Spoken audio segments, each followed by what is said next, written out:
Assalamualaikum warahmatullahi wabarakatuh. Alhamdulillahillazi ahlan nikah wa ramasyifa wa nadaba ilaih. Asyhadu an la ilaha illallah wa la syarika lahu wa asyhadu anna Muhammadan abduhu wa rasuluh. Allahumma shalli wa sallim wa barik ala sayyidina wa habibina syafiina maulana Muhammad wa ala alihi wa sahbihi man tabi'ahum amma ba'd. Qala ta'ala bi kitabil karim wa a'udzu billahi minasyaitonir rajim. Bismillahirrahmanirrahim. Ya, silakan. Bukan di depan itu. A'udzu billahi minasyaitonir rajim. Bismillahirrahmanirrahim. Wa ayyama minkum was-salihin min ibadikum wa imaikum. Yakunu fuqara yughnihimullahu min fadlihi. Wa qala Rasulullah sallallahu alaihi wasallam, khairun nisa'i imra'atun iza nazarta ilaiha saratka wa iza amarta ata'atka. Ila hadis Rona sayu abri wisalin sahihin. Yang kami hormati Kepala KUA Kecamatan Babakan Madang, Tasab dan jajarannya. Juga yang kami hormati petugas kesehatan dari Puskesmas Kecamatan Babakan Madang ya. Saya dari Cijayanti. Oh, Jayanti. Suka ketukar, Bu. Juga yang kami hormati para rekan-rekan pemilu kawan Kecamatan Babakan Madang. Dan tak lupa para peserta bimbingan nikah dan keluarga atau bimbingan perkawinan yang berbahagia. Patut kita mengucapkan syukur kepada Allah Subhanahu wa taala atas segala karunia-Nya. Kita semua diberikan di antaranya karunia sehat walafiat. Sehat semuanya ya?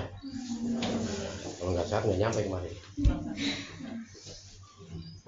Jadi sehat itu adalah karunia Allah, pemberian Allah, bukan karena obat. Ya. Sehat itu adalah karunia Allah. Tidak setiap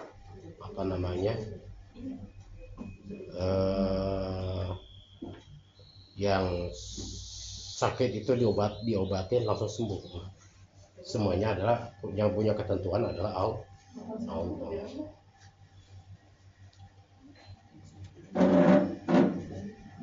Kemudian dengan nikmat anugerah sehat ini kita gunakan di jalan yang Allah ridhoi. Dengan hadirnya di sini, menghadiri undangan yang sudah dibagikan, undangan bimbingan perkawinan. Dapat semuanya undangannya? Udah ya? Takutnya nggak diundang datang. Undang ya? Nggak diundang berarti ya. Silakan duduk. Ini di tempat yang laki-laki.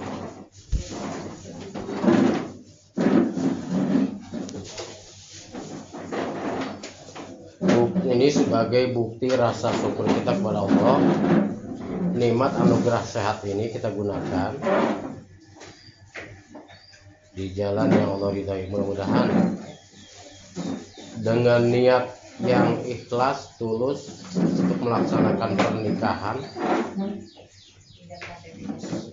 semoga Allah meridhai. Tapi niatnya yang bagus ya, niatnya harus diluruskan. Ini nikah itu harus benar-benar harus dengan niat yang tulus sehingga semuanya menjadi ibadah. Jangan sampai kita punya kerjaan tapi nggak punya nilai ibadah, rugi. Capek-capek tapi itu menang nilai. Yang bagus itu kan kita mendapat keuntungan, dapat anugerah dari Allah, kemudian kita curahkan anugerah tersebut untuk kita juga, tapi bernilai ibadah. Untung banget, untungnya double. Udah mah kita enak, ya, kemudian kita mendapatkan keberkahan dalam perjalanan hidup kita. Di akhirat kita mendapatkan ganjaran itu kenikmatan yang berlipat ganda. Jangan sampai kita tadi dikatakan punya apa istilahnya, berjalan di muka bumi ini tapi kita nggak punya nilai apa-apa, bahkan menjadikan suatu hal yang sia-sia di hadapan Allah. Nah itu akan nanti akan dipertanyakan, akan menjadi belenggu buat kita. Jika kita berjalan di muka bumi ini tapi kita nggak punya nilai ibadah, akan menjadi belenggu.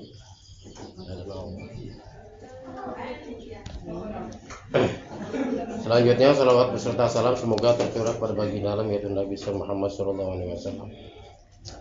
Para calon pengantin yang berbahagia, dalam kesempatan ini adalah kegiatan bimbingan perkawinan, di mana bimbingan perkawinan adalah merupakan satu hal yang wajib dilaksanakan oleh peserta calon pengantin laki-laki dan perempuan sebagai persiapan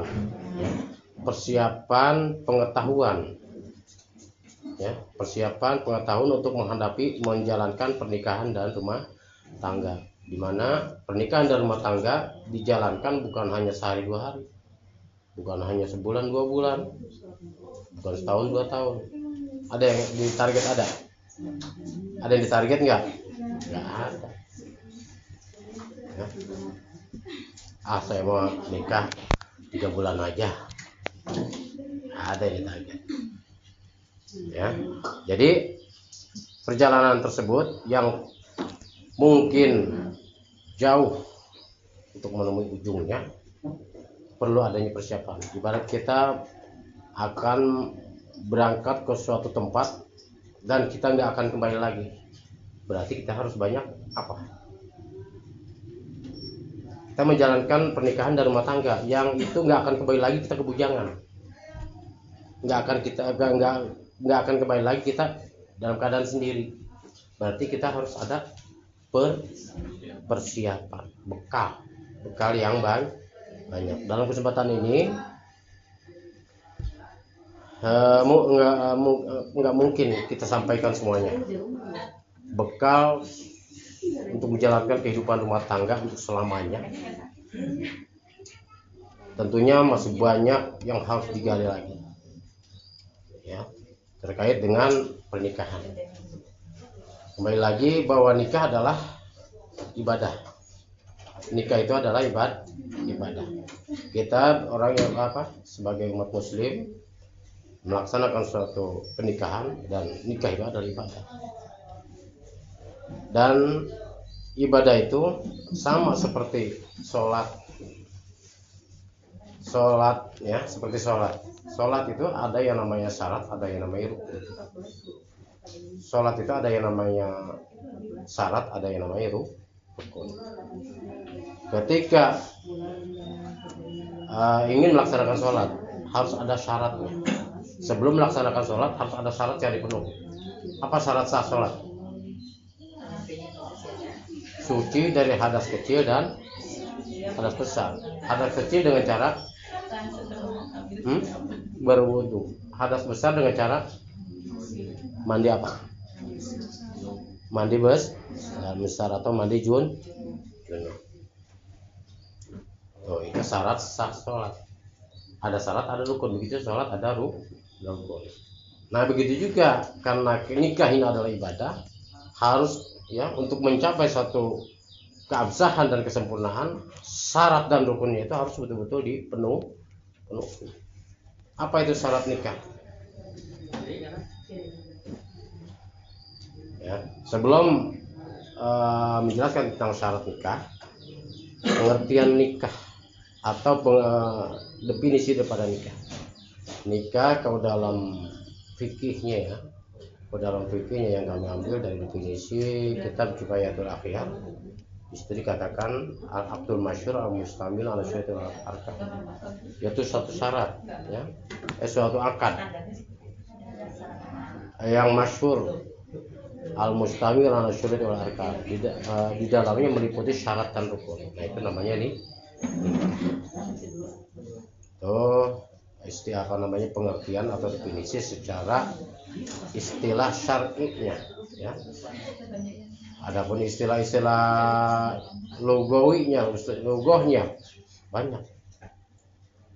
Nikah itu adalah akad.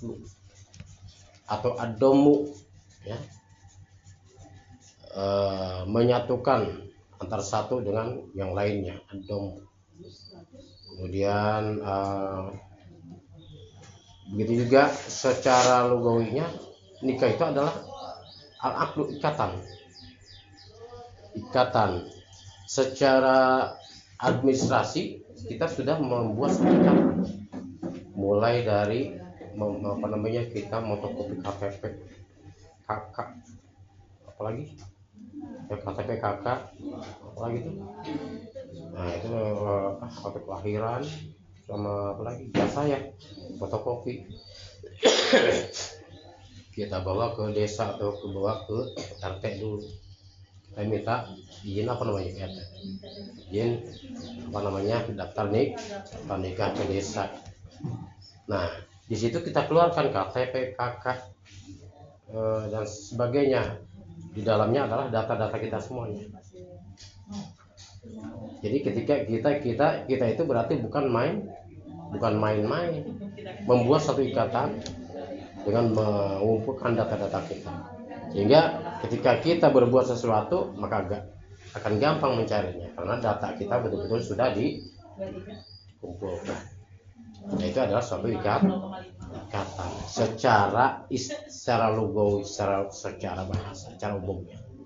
Nah secara istilah syar'inya nikah itu adalah tadi dikatakan al-aqdul masyhur al-mustamil al-syurutul akad, suatu akad yang masyhur, ya, al-mustamil yang meliputi dalamnya syarat dan rukun. Seperti tadi dikatakan sholat itu ada syarat, ada rukun. Nah sekarang syarat nikah itu sendiri. Syarat nikah adalah satu, harus dalam keadaan beragama Islam. Dan itu bukan hanya kedua mempelai saja, semua, mulai dari mempelai laki-laki, mempelai wanita, kemudian wali, kemudian dua orang saksi, itu semuanya harus dalam keadaan beragama Islam. Satu yang tidak beragama Islam maka pernikahannya tidak sah. Tidak ada dalam Islam pernikahan yang satu Islam yang satu bukan Islam, tidak bisa. Seandainya dipaksakan, ya biarin dah, nggak bisa. Pernikahannya berarti tidak sah. Kemudian melakukan hubungan suami istrinya pun tidak sah. Jangan mengorbankan diri kita untuk menjalankan kehidupan rumah tangga, tapi kehidupan rumah tangga yang tidak sah. Artinya tidak melalui pernikahan yang sah secara hukum Islam. Ya, itu satu tadi harus dalam keadaan beragama Islam. Nah tinggal Islam kayak gimana sih? Apa cukup di KTP Islam, di KK Islam, terus di keterangan-keterangan yang lain kita beragama Islam, apa cukup begitu? Enggak. Islam itu ada pada diri kita masing-masing. Kita termasuk orang yang menjalankan sholat apa enggak? Kita termasuk orang yang menjalankan hukum-hukum Allah apa enggak? Atau orang yang meninggalkannya, atau orang yang melanggarnya? Ya, kan yang membedakan orang yang Islam dan bukan Islam itu kan sholat.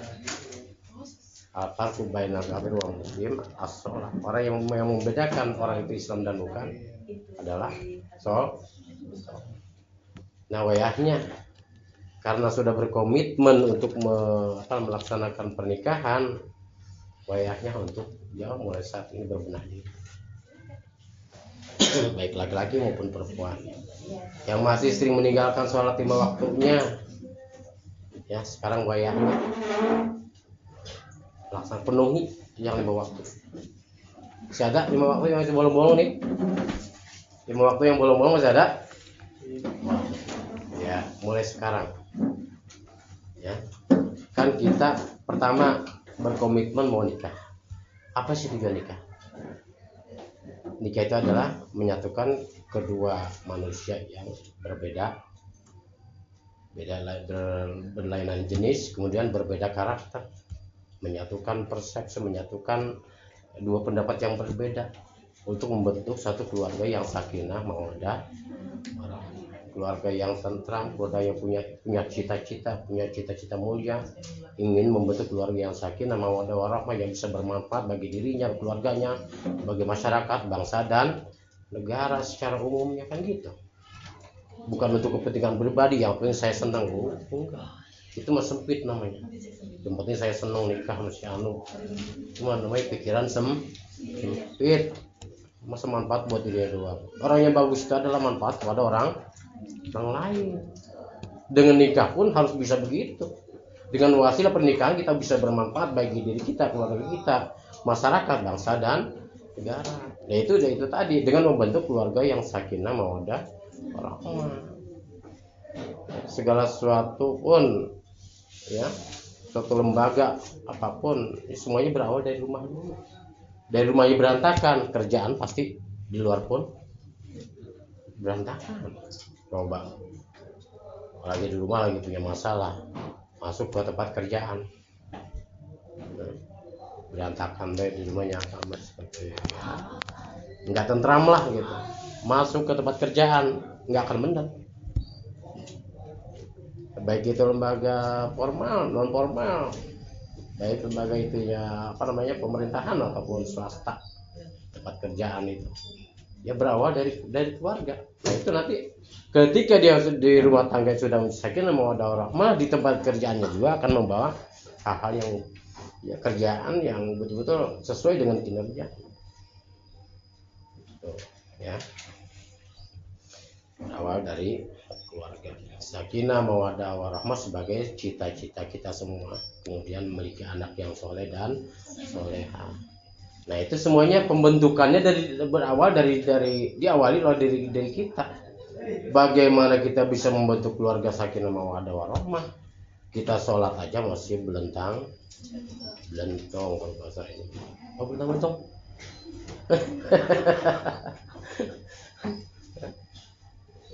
Kalau saya orang Pakansari, ini bahasanya begitulah. Betawi. Masih kadang-kadang sholat yang begitu kan. Komitmen nikah, komitmen juga ibadah kepada Allah sekemampu kita. Ya paksakan bagus. Ya karena sebentar lagi nggak akan lama lagi. Ya ini calon bapak calon ibu ini punya anak dan punya keturunan. Dan anak keturunan kita itu tidaklah awal dari orang yang dicontoh adalah orang tua.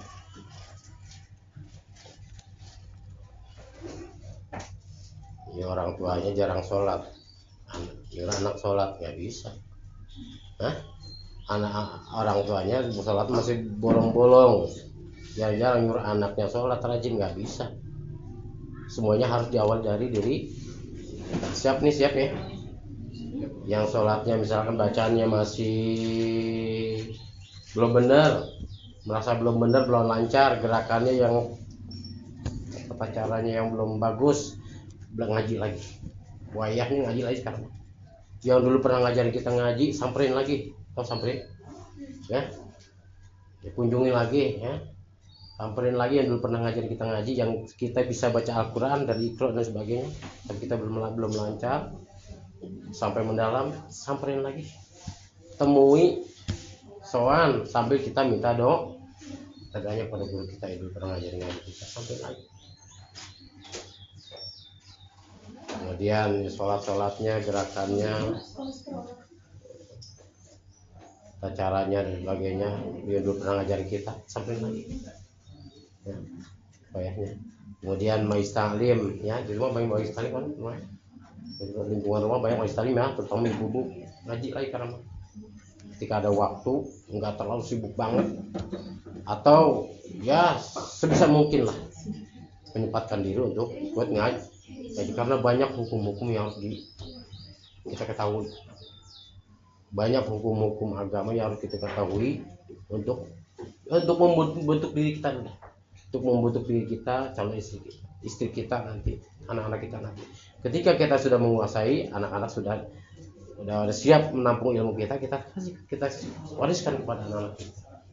Insya Allah tadi keluarga sakinah mawaddah warahmah, anak saleh-salehah insya Allah akan terbentuk. Siap ya? Udah siap lah. Ya. Jangan sampai terjadi sebaliknya. Ya, jangan sampai terjadi sebaliknya. Hai anak mah, cita-cita anak mah pengen punya anak yang soleh-solehah, tapi dari orang tuanya nggak mau membentuk. Dari mana tuh? Dari mana bisa terjadi? Nggak ada usaha, hai ngeunah bae gitu maksudnya. Tapi bisa tuh. Ya, hai ngeunah bae tapi bisa. Udah ada usaha dari kita. Perjuangan. Segala sesuatu yang enak itu harus ada perjuangan dulu dari diri kita. Kita benahi diri kita. Perjuangan. Ya kita misalnya dari masalah yang kecil-kecil aja, dari masalah yang bacaan Al-Qur'an, bacaan sholat, gerakan-gerakan sholat yang bagus, yang betul sesuai dengan aturan fikihnya, ngaji lagi. Kita benahi. Selanjutnya ketika kita udah udah banyak yang terima ilmu, insya Allah kedepannya bisa kita cerahkan lagi kepada anak. Selanjutnya, saat kita nggak sanggup, ya mendidik anak, ya kita banyak lembaga pesantren, kita pesantren gitu ya, kayak gitu. Ya jangan sampai ya terjadi sebaliknya. Ya. Ingin bentuk anak soleh-solehah, tapi kita sendiri nggak berusaha. Ya, dan itu akan kembali pada diri kita. Ketika anak ya banyak kasus dipanggil polisi melulu, kasusnya rampok, kasus maling, kasus banyak lah. Ya, ketika anak itu sudah tidak terkendali dan ketidaksolehannya itu karena tidak mendapat pendidikan dari kita, tidak mendapatkan perhatian dari kita, akan kembali kepada siapa yang punya urusan? Pasti orang tua kita ini, calon orang tua semua ini. Ya, polisi nggak manggil kalau susah nyarinya anaknya, pasti orang tua yang kena urusan. Udah mau lagi sakit, nggak punya duit, siksa. Ya, bayangkan ke situ ketika anak kita misalkan itu tadi terjadi sebaliknya, pahit. Ya, ketika hidup seperti itu, anak banyak masalah panggil polisi, banyak kasus segala macam. Sementara kita dalam keadaan kurang sehat, duit nggak punya, perih. Makanya antisipasi dari kita sendiri. Enak enggaknya itu ke depan itu kita yang menanam. Ya. Ketika kita menanam yang bagus, insya Allah kita akan menuai yang bagus. Kayak ngaji lagi kan? Ya, ngaji. Insya Allah di situ akan ditemukan hukum-hukum ya yang agama Islam untuk membentuk diri kita. Syukur-syukur bisa dipakai hari itu, atau kalaupun tidak kita bentuk untuk kita nanti, atau untuk anak keturunan kita nanti. Itu masalah. Tadi syarat adalah harus dalam keadaan beragama Islam. Di antaranya adalah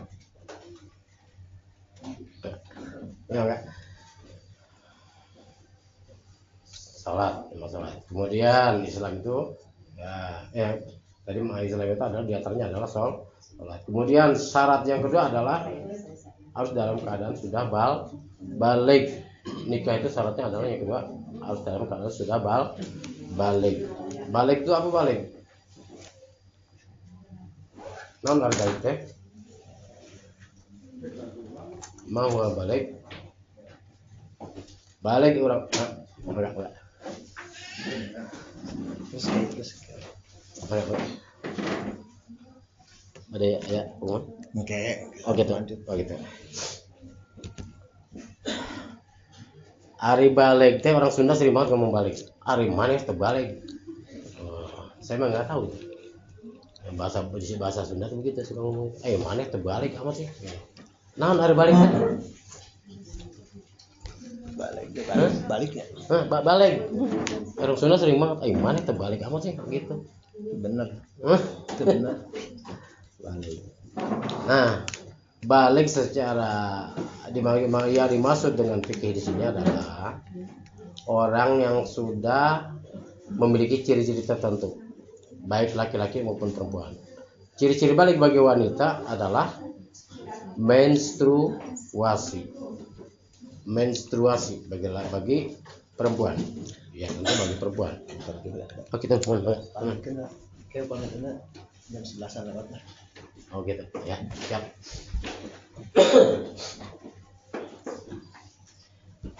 Nah, di awal balik itu bagi wanita adalah tandanya adalah menstruasi. Bisa usia 8 tahun ya, atau 9 tahun itu adalah batas usia dia balik. Kita harus tahu, harus paham, karena kedepannya kita akan punya anak mungkin bisa perempuan. Kenapa harus tahu? Karena kedepannya kapan kita harus menganjurkan anak itu melaksanakan kewajiban hukum Islam, dan kapan harus kapan kita harus menganjurkan anak itu melaksanakan hukum Islam, sholat misalkan, melaksanakan sholat yang wajib, melaksanakan yang wajib, kapan kita harus menegaskan. Itu beda itu sikap kita kepada anak, orang tua ini kepada anak beda penegasannya atau caranya, tergantung dari usianya. Dia masuk usia balik atau belum. Ketika dia belum masuk usia balik, maka sifatnya menganjurkan atau mengajak, nak sholat nak ngaji nak. Nah, dia mau ngaji mau kagak, itu mah nggak dosa. Yang namanya juga belum balik. Artinya balik itu adalah orang yang belum terkena hukum Allah, orang yang belum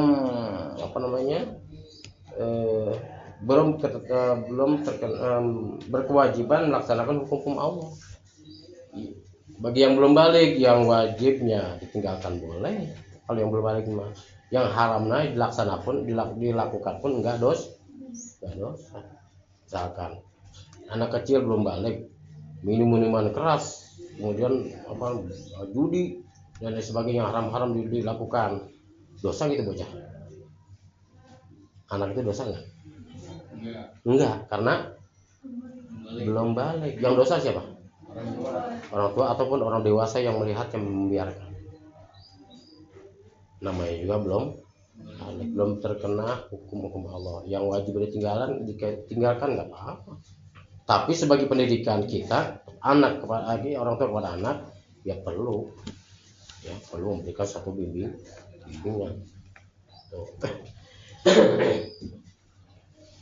Ya tadi tidak dosa. Tapi ketika dia sudah masuk akil balik, ya tadi ciri-cirinya adalah bagi perempuan adalah menstruasi, maka di situ hukumnya adalah wajib. Bahkan itu ditegaskan harus lebih keras ketika dia meninggalkan sholat. Dan itu anak adalah tanggung jawab kita semua, tanggung jawab orang tua, akan dimintai pertanggungjawaban ketika anak banyak meninggalkan sholat karena kita membiarkan, nggak mendidiknya. Sampai dewasa dia terus nggak sholat, sering meninggalkan sholat karena terbiasa, nggak dididik untuk membiasakan melaksanakan sholat. Sampai kapanpun orang tua akan dimintai tanggung jawab. Alhamdulillah, jangan sampai kayak gitu.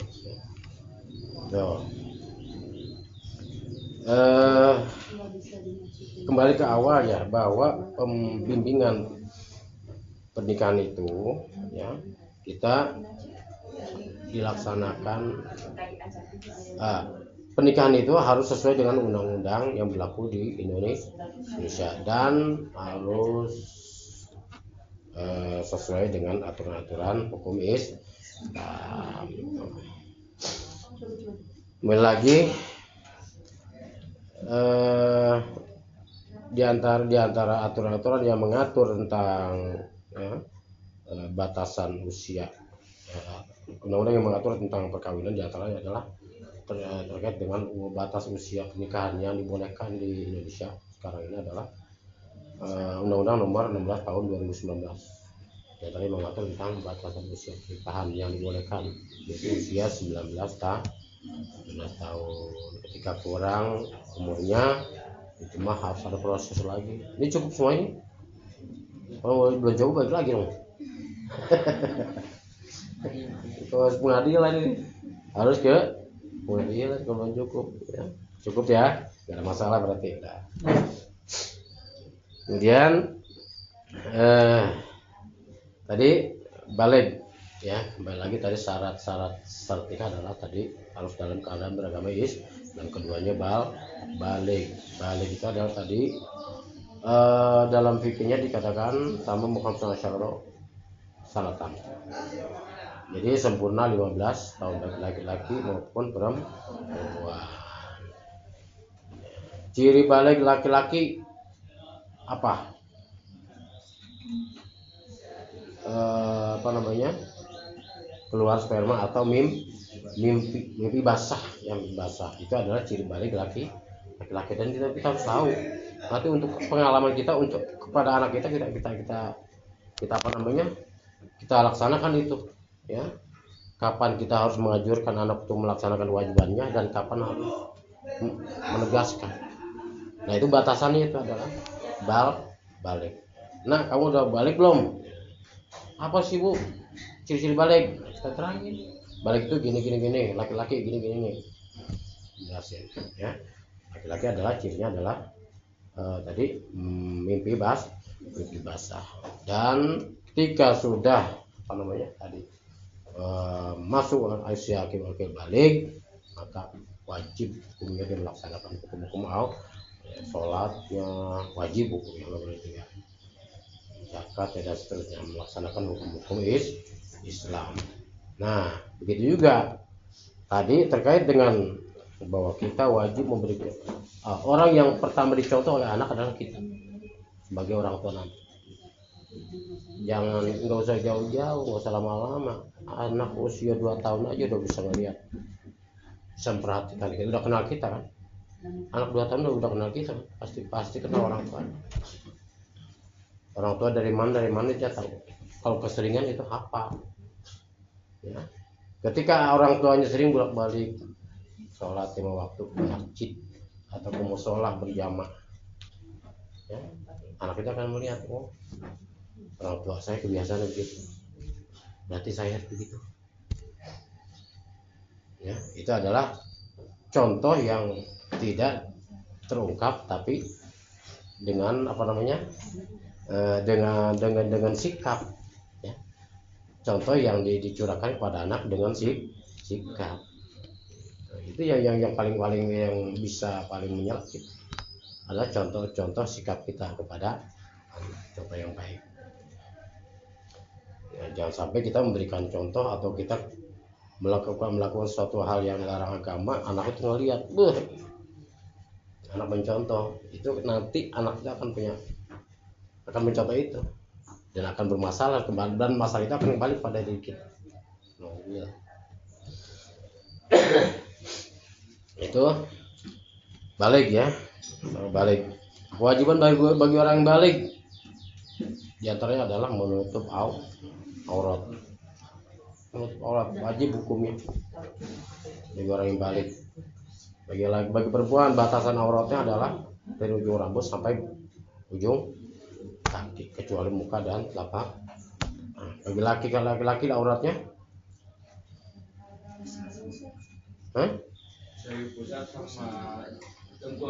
dari pusat sampai dengkul. Tapi pas-pasan gitu. Mulai pas-pasan ya. Jadi kalau sholat pakai anduk kayak doang, berat gitu. Allah.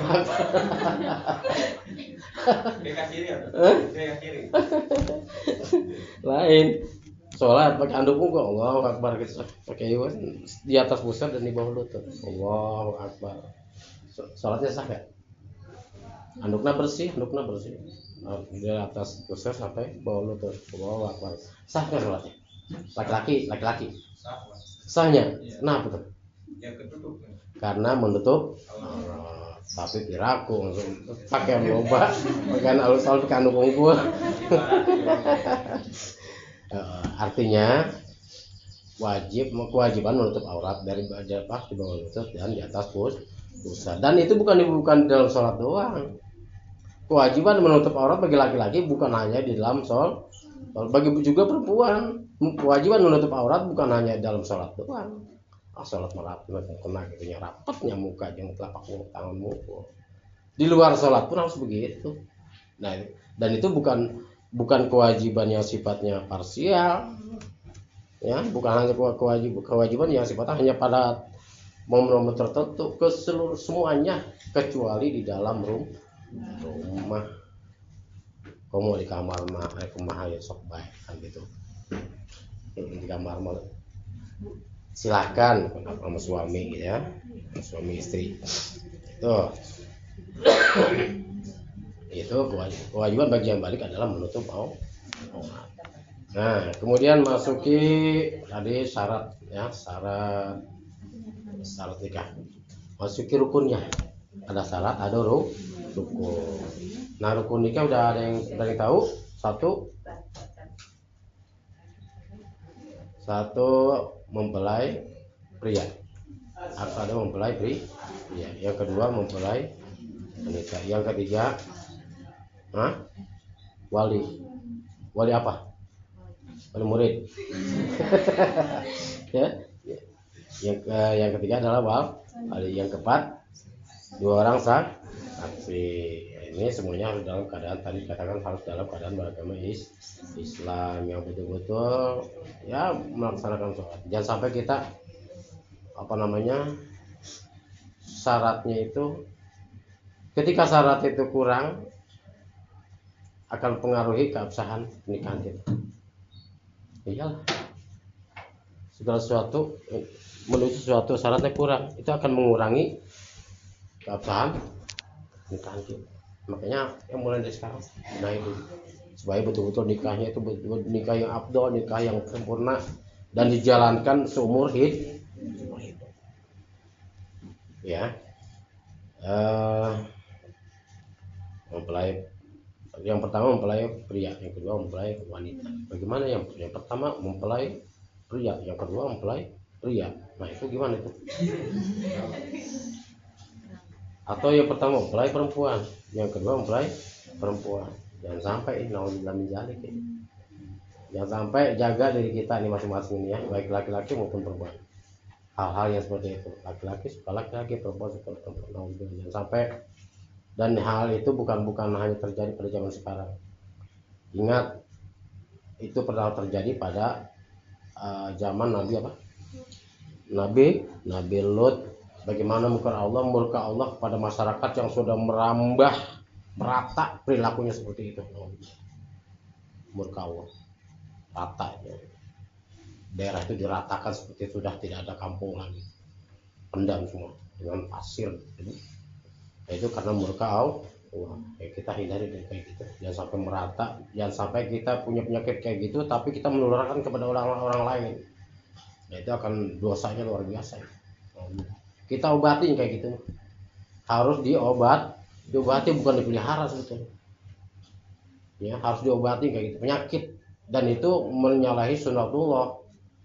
Ya, menyalahi kehidupan yang seharusnya ada. Ini kan kehidupan yang seharusnya yang layaknya adalah ada laki-laki, ada perempuan, ada min, ada plus, ada atas, ada bawah, ada kiri, ada kanan. Ya karena kalau listrik aja kabelnya 2 nih plus semuanya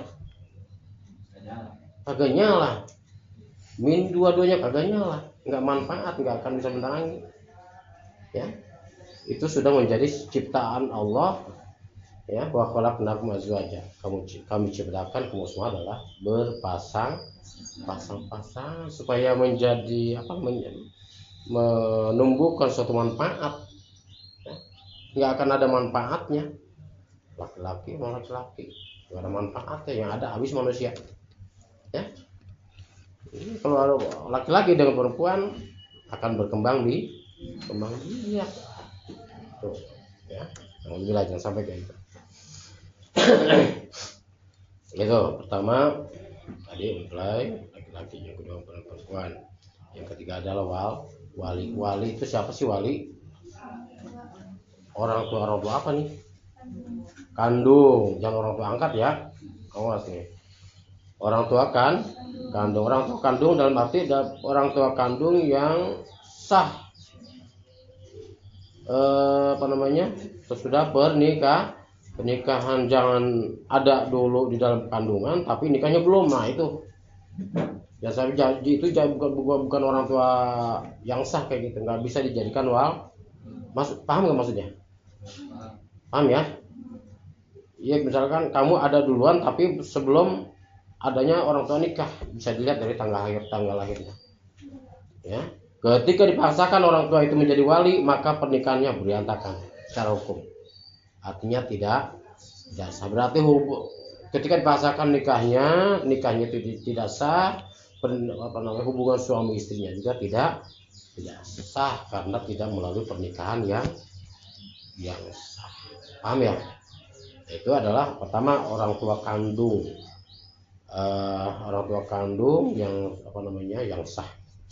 Kemudian ketika orang tua kandungnya nggak ada, wali itu ya banyak ya, di belakang itu walinya banyak kalau memang keluarganya banyak ya. Orang tua nggak ada, bapak juga nggak ada, jangan. Bisa ke kakek ya. Kalau kakeknya ada, wali itu bisa diganti dengan kakek nggak ada, bisa diganti dengan kakak kandungnya laki-laki yang sudah dewasa. Kakak kandung ya, kakak kandung itu bisa menjadi wali. Kemudian kakak kandung kalau nggak ada, adik kandung kalau dewasa boleh. Kemudian selanjutnya kalau nggak ada lagi, ke uwa, tahu nggak uwa? Uwa, kakaknya bapak ya, itu adalah bisa jadi wali. Tapi dari jalur bapak ya, jangan dari jalur ibu. Jalur bapak, kakaknya bapak berarti uwa kalau bahasa sininya. Kemudian adiknya bapak paman itu bisa jadi wali. Kemudian kalau nggak ada lagi anak dari uwa, namanya saudara misan atau saudara sepupu yang laki-laki ya. Nah itu bisa menjadi wali kita, bisa menjadi wali ini calon pengantin ini bisa ketika sampai ke sana ya. Anak uwa berarti saudara misan, saudara sepupu. Kemudian saudara sepupu lagi, anak dari anak paman. Kemudian jangan lupa ketika kita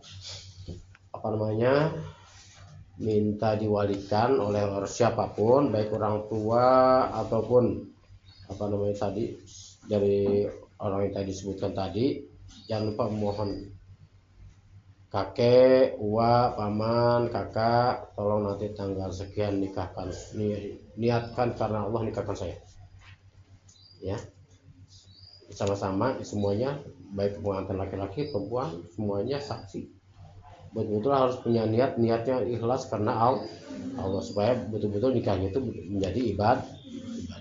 Kakek, uwa, paman, tolong tanggal sekian niatkan tanggal sekian, niatkan karena Allah nikahkan saya. Karena apa? Karena hal itu disadarkan Rasulullah, man nakahalillah wa ankahalillah faqris aku ya Allah. Siapa orang yang menikah dan yang menikahkannya lillahi ta'lillahi karena Allah, ikhlas karena Allah, faqad istahaqu ya Allah, maka orang tersebut berhak mendapatkan pertolongan Allah. Ketika kerjaannya lagi seret, insya Allah ke depannya akan dimudahkan oleh Allah. Dagangnya lagi rugi, insya Allah ke depannya akan lebih dibaguskan kerjanya, kontraknya belum habis, ke depannya akan dinaikkan lagi ya, banyak lah insya Allah. Akan banyak mendapatkan pertolongan Allah. Tuh ya. Nah itu wali ya. Kemudian yang keempatnya adalah dua orang saksi. Dua orang saksi itu adalah ya sama tadi, hukumnya harus dalam keadaan beragama Islam, dan Islamnya harus betul-betul dia melaksanakan sholat 5 waktu. Jangan orang lewat pagi, bang saksinya saya ini mau nikah Ya kayak gitu, harus betul-betul orang yang kita kenal siapa orang itu. Ya kalau jangan mengorbankan diri kita dan nikahi. Perjalanan nikah dan rumah tangga itu bukan dijalani sehari 2 hari, ya, karena akan dijalani selamanya, gitu ya. Ya banyak hal-hal yang harus disampaikan, ya, tentang hukum ya, hukum itu, ya, tata cara wudhu dan sebagainya kayak gitu. Banyak ngaji lagi di rumah kayaknya, ngaji, saya pesan ngaji lagi juga. Banyak hukum-hukum yang harus kita ketahui. Kemudian bacaan-bacaan ini doanya udah dikasih belum? Ada. Dibuka deh.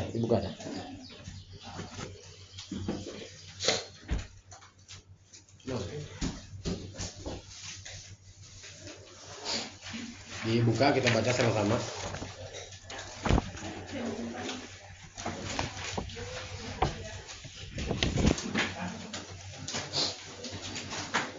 Oh masih ada lagi nih, ya sebentar ya, masih 10 menit lagi dah. Nah, bagaimana menjadi seorang istri ya, seorang istri dulu ya. Dalam kita lihat hadis Rasulullah SAW yang tadi saya bacakan, di mana dikatakan khairun nisa'i imra'atun idza nazarta ilaiha salat. Kata Nabi, sebaik-baiknya istri perempuan yaitu imra'atun idza nazarta ilaiha salat, yaitu perempuan apabila si suaminya memandang si istrinya memberikan kegembiraan, memberikan kesenangan. Nah ini calon istrinya harus siap nih. Siapkan nanti dalam keadaan bagaimanapun istri itu bisa memberikan ketentraman buat suami. Pertama senyuman, kan dari ekspresi muka aja udah ketahuan, ya. Kita memberikan kesenangan pada orang lain kan bukan hanya dalam bentuk materi, ya, dari ekspresi wajah aja udah ketahuan, ya. Kelihatan nggak orang senyum dan ngabaut, ya, ya cemberut lah gitu ya. Senyum dengan cemberut pasti beda kelihatan. Kalau cemberut kitanya juga bikin mana gitu kan, gitu ya, ada masalah nih kan kayak gitu. Senyum, wah, bikin senang. Nah ini ya kedepannya kan kehidupan itu kita nggak bisa diprediksi. Ujian itu kapan kita nggak tahu. Dan ujian itu memang ada dua, ada ujian bersifat kesenangan, ada ujian yang bersifat yang kita tidak ingin. Yang nggak kerasa itu ujian kesenangan. Ujian kesenangan itu ujian kesenangan itu memang nggak kerasa, tapi kita harus sadar diri. Jangan kesenangan itu digunakan pada hal yang tidak diridhoi Allah. Yang paling terasa adalah ujian yang pahit, ujian yang tidak kita senang. Dalam keadaan susah, dalam keadaan misalkan suaminya pailit, bangkrut, usaha kesana sini nggak dapat, pulang ke rumah istri ngebaut, cemberut gitu kan, kayak mau rekam gitu.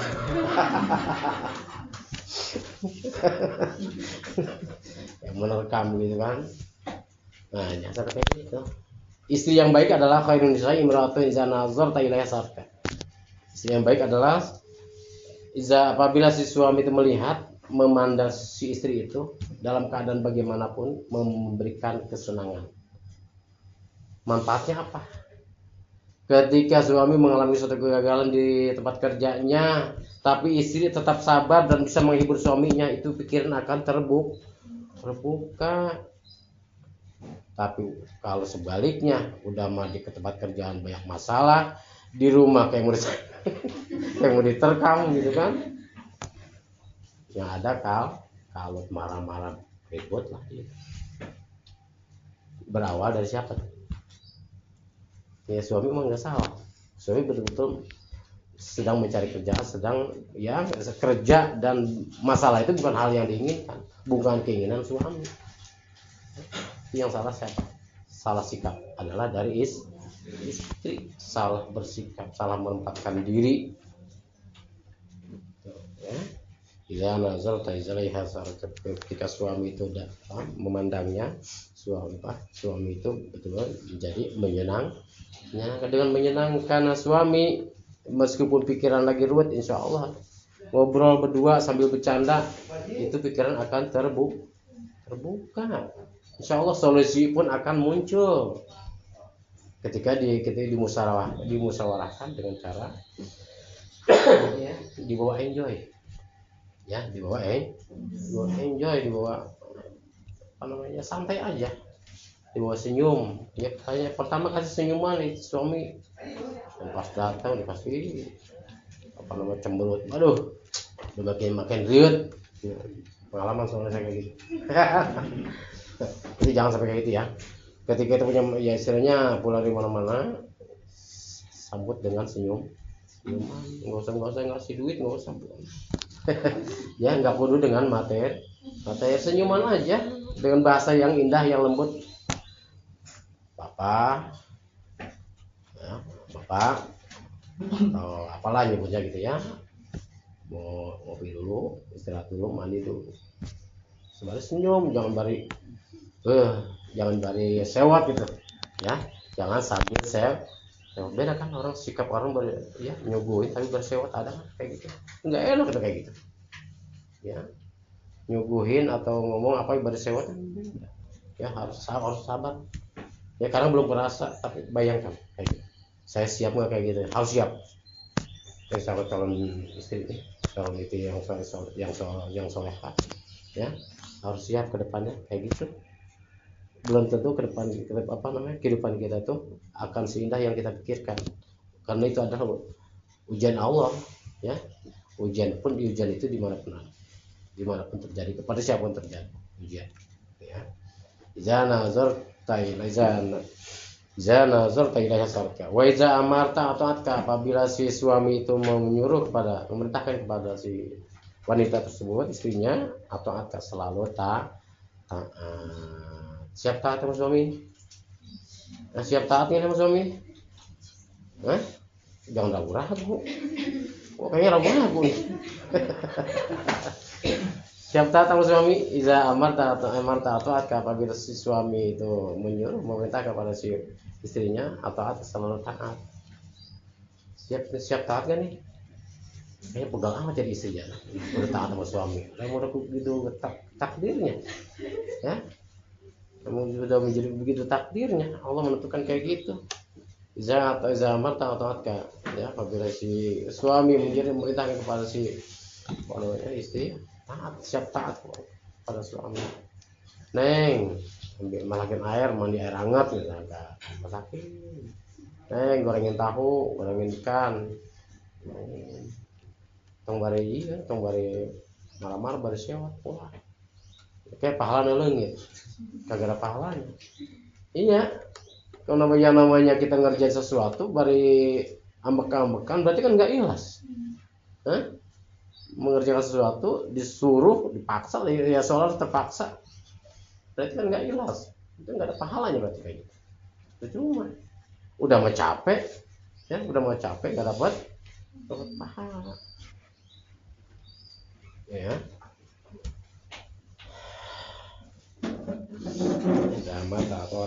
Tapi jangan semuanya taat kepada suami. Tapi jangan mikir suami yang bagaimana dulu, jangan gitu kan. Bukan begitu. Suami yang bagaimana dulu, jangan begitu, bukan begitu mikirnya. Tapi apa dulu yang diperintahkannya. Gitu. Jangan mikir suami yang bagaimana dulu. Suami enggak menafkahkan saya, enggak ngasih duit dari saya semuanya. Masa saya harus taat pada dia? Bukan begitu kan. Bukan itu artinya. Kalau hal itu mah terkait dengan ekonomi mah itu saling-saling aja. Saling-saling pengertian. Kan mungkin rezekinya sekarang mengalir kepada istrinya, mungkin kedepannya ngalir lewat suaminya. Saling-saling mengerti aja kayak gitu mah. Jangan pedah mentang udah pedah mentang ya. Jangan mentang. Saling-saling aja, saling mengerti. Gitu. Itu. Tapi dengan apa namanya tadi? Yang maksud taat di sini adalah taat ya kepada hal apa dulu? Ketika apa namanya suami minta tambahin buat judi, oh jangan judi judi online. Nah ini nih lagi marah kan? Lagi marah kalau bilang bijalik nih. Waduh, iya baru ingat lagi judi online rasanya. Jadi ingat juga judi online. Ini penyakit itu, penyakit. Waduh, jangan sampai terjadi itu penyakit. Ini bisa merusak segala-gala ini. Judi online atau judol. Nah, jangan dimulain dah. Sekarang nih yang masih judi online, stop dah. Itu penyakit sampai kapanpun nyandu itu. Oh nyandu itu tagihan, terus penasaran. Padahal judi online itu adalah kata orang-orang ya, bukan saya sendiri. Kata orang-orang, pertama dikasih menang atau pertama dikasih wah dikit lagi 1 angka lagi misalkan. Dikit lagi, penasaran kan? Wah, kedua tiganya menang dapat kan? Nah, dari situ.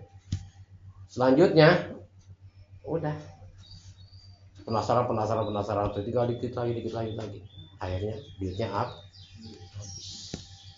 nggak sedikit perceraian diakibatkan oleh perjudian. Banyak sekarang. Nggak usah jauh-jauh, tetangga di kampung saya masalah. Ya, itu ini efek akibat dari perjudian. Karena udah jelas agama itu melarang banget. Di Al-Quran ya, agama itu sangat melarang yang namanya perjudian. Nggak ada orang kaya judi, nggak ada bangkrut. Itu yang kaya mah bandarnya, ya, yang kaya dan itu menjadi permainan bandar kalau menurut saya. Ya, pertama dikasih menang dikit, dikit lagi nih dapat gede ini, masalah gitu, menang gede kan, terus nah dari menang gede terus seterusnya sampai habis. Duit miliaran pun berkarung-karung pun habis. Pokoknya kalau ini calon suami calon istri yang kena judol, udah dah, pokoknya kasih ultimatum saat ini, jangan dimulai, karena itu adalah penyakit akan merusak semua ya. Bisa apa namanya, yang menjadi keluarga yang tadi tentram jadi berantem, acak-acakan. Yang tadinya ekonominya bagus, lancar buat bayaran anak-anak sekolahnya, jadi terhutang semuanya. Minjem ke ini lagi, ada pinjaman lagi, pinjam online lagi pinjaman online itu kan nggak bersalah, nggak pakai syarat, itu pinjam aja, tahunya tagihan. Banyak menimbulkan masalah. Jangan jadi mulai judi, pinjaman online, jangan, bahaya, jangan dimulai. Mendingan kita jualan cabe, jualan bawang, jualan bakwan, jualan real, ya, keuntungannya real, dan kita putarkan lagi. Dan begitu ya, kecilnya ya, hitungan kecilnya ini, mendingan begitu, mendingan kerjanya kecil-kecilan tapi real, nggak dibuai dengan mimpi. Yo. Nah, itu tadi. Jadi taatnya si istri kepada suami itu pada dalam hal yang mana dulu, ya, dalam hal yang sekiranya melanggar aturan Allah, ya itu mah patut dibantah, nggak usah ditolak lah kayak gitu. Atau misalkan diajak untuk apa namanya menyekutukan Allah, syirik kepada Allah, murtad kepada Allah, diajak hal-hal kayak gitu, misalkan apa namanya ya, hal-hal yang itulah syirik kayak gitu, kita wajib menolaknya dalam hal-hal yang melanggar aturan Allah.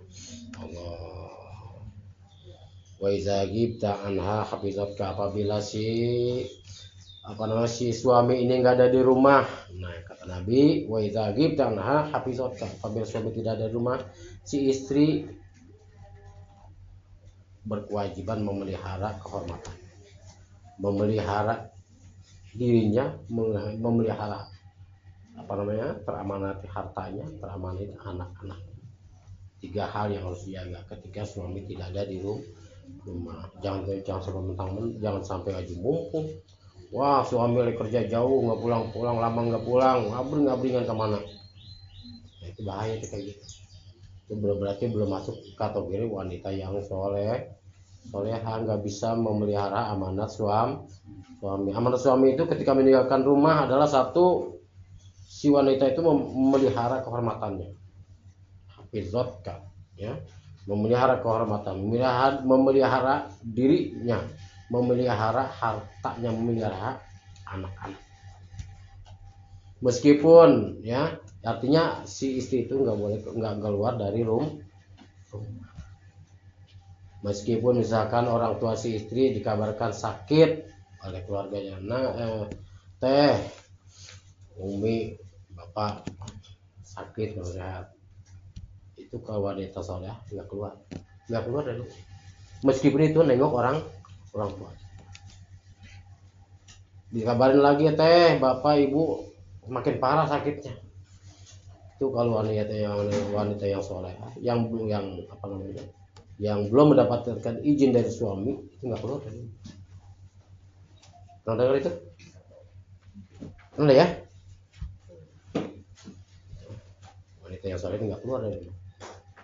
Nah, kemudian dikabarkan lagi, teh, bapak atau ibu sudah dalam keadaan meninggal. Saya hanya bisa mengantarkan doa saja, saya nggak bisa mengunjungi karena saya nggak dapat izin untuk keluar dari rumah. Apa sih untungnya? Kok Islam ngatur begitu? Kok Islam kok gitu sih ngaturnya? Padahal itu ibu saya, bapak saya. Itu menunjukkan bahwa saking wajibnya taat kepada suami. Orang tua yang meninggal pun nggak wajib dikunjungi, nggak wajib ditemui meskipun itu orang tua. Karena ketika dia belum mendapatkan izin dari suami. Keuntungannya apa? Ketika wanita itu soleha seperti itu sikapnya, orang tuanya yang tadi meninggal tadi banyak mendapatkan ampunan dari Allah karena punya anak pengen kayak gitu. Bapak kita dari kita, penyebab dari kita, orang tua kita mendapatkan ampunan dari Allah kayak gitu. Udah mau kita nggak bisa membantu apa-apa, nggak bisa berjasa pada orang tua, ya begitu atau ya minimal kita bisa bersikap seperti itu. Kita bisa menjaga diri kita, hormat pada suami, dan itu akan otomatis bisa memberikan, ya, lebih daripada doa, dan bisa memberikan banyak ampunan kepada orang. Siap ya? Dan selanjutnya kita baca doa ini. Ini ada doa ketika sudah suami istri, doa bersetubuh, ya. Dibuka sama-sama kita baca, dan ini dihafalin ya. Ngapalin jangan nanti, hafalin dari sekarang. Repot nanti.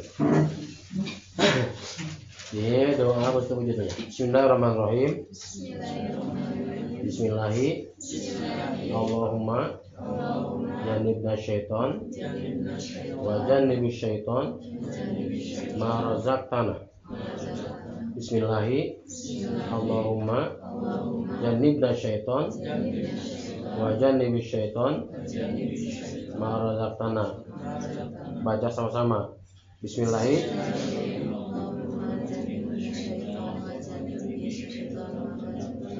Ini adalah doa bersetubuh. Artinya kita dibaca artinya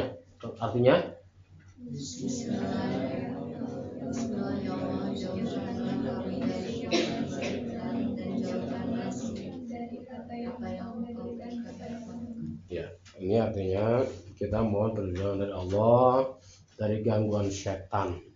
Setan itu adalah bagian dari makhluk Allah yang diciptakan, dan dia sudah berkomitmen pada Allah, dia mengganggu manusia. Nggak boleh manusia itu senang, pasti diajak ke belangsakan semuanya, kerusakan dan permusuhan. Itu setan, dan dia bisa berjalan di mana saja, termasuk di aliran darah kita, apalagi ketika kita hubungan suami istri. Nah, dimasuk ke dalam bagian sperma kita dan ikut di situ, dan sperma akan menjadi anak. Ketika setan ikut campur di situ, jangan salahkan siapa-siapa. anaknya memiliki perilaku seperti set. Makanya pentingnya ketika kita memohon perlindungan pada Allah dari gangguan syaitan. Setelah itu ada kewajiban yang namanya mandi junub. Mandi junub itu bukan hanya sesudah hubungan suami istri. Mandi junub itu adalah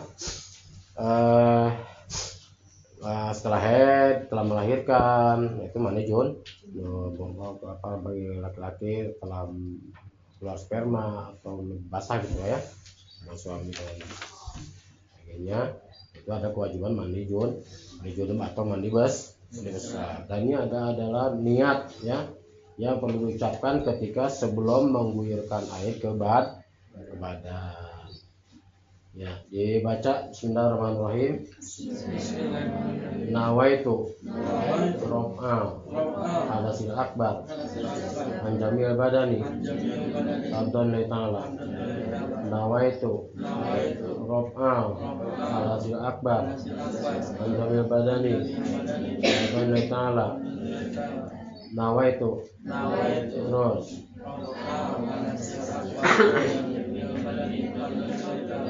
artinya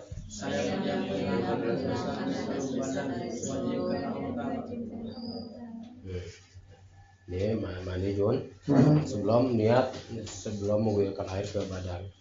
Jadi baca dulu niatnya. Kemudian dalam kesunahan aturannya adalah pertama yang harus kita siramkan bagian mana dulu ketika mandi junub.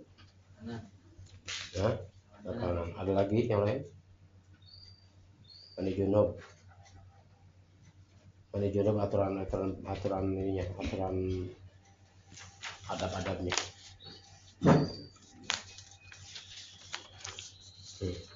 Berarti kudu ngaji lagi nih, kudu banyak ngaji lagi. Pertama yang harus dilakukan bagian kepala sebanyak 3 kali, kemudian sebelah kanan sebanyak 3 kali, kemudian diratakan. Isti'ab dalam fikihnya disebut isti'ab, diratakan dengan menggunakan jari sehingga air mandi junub tadi betul-betul sampai pada pori-pori kita semuanya, terutama pada bagian-bagian yang banyak rambutnya. Lipatan-lipatan badan kita usap dengan air mandi junub tadi, baru kita pakai sabun dan lain sebagainya ya. Kemudian udah. Nah, itu saja mungkin yang dapat kami sampaikan. Semoga bermanfaat, dan kurang-kurangnya saya pesan lagi tadi, ngaji lagi dulu. Ngaji. Jangan gengsi ya, jangan geng. Saya masa muda-muda yang kurang ini jangan kayak gitu. Masa saya masih muda yang kurang aki-aki. Yang penting prinsipnya kita dapat ilmu. Semoga ya perjalanan pernikahan dan rumah tangganya menjadi keluarga dimudahkan urusannya, menjadi keluarga yang sakinah mawaddah warahmah. Sebelum jangan luar dulu ya, karena ada informasi ya. Jadi saya cukup sekian. Wallahul muwaffiq ila thoriq. Assalamualaikum warahmatullahi wabarakatuh.